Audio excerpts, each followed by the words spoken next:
time to talk about yet another Vincent Price movie, because Vincent Price supremacy.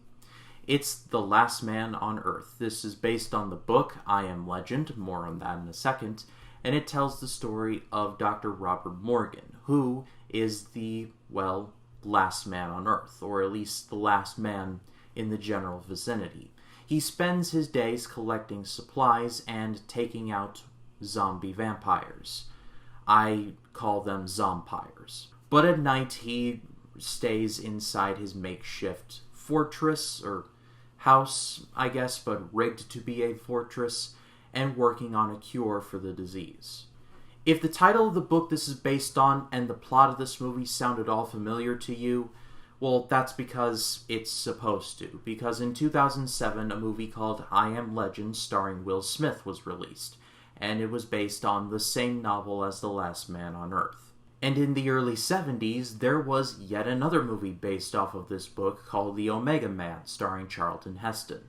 So, I Am Legend was a remake of a remake, if you will.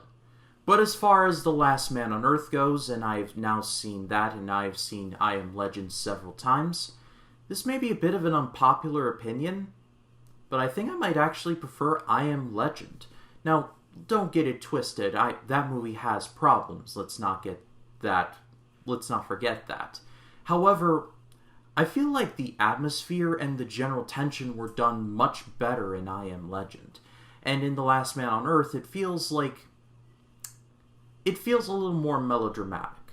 Vincent Price is one of the greatest of all time. I feel like I have already said that, but he was one of the greatest of all time. However, he is on screen for most of the movie, and he does good. However, he has a consistent inner monologue going on in his head, and it got a little annoying after a while. It sounded like he was begging for somebody else to come on screen. He's like, help me out here, come on. Also, some of the kill scenes were just... Maybe it's because I've been a part of, TV productions, but it's clear that they had an extra, or a Zompire extra, on the ground, and Vincent, in another room, driving the stake into him, because it doesn't even look like they're even in the same room. I get it, it was the mid-60s, so it was probably a budget thing, but it's pretty noticeable nonetheless.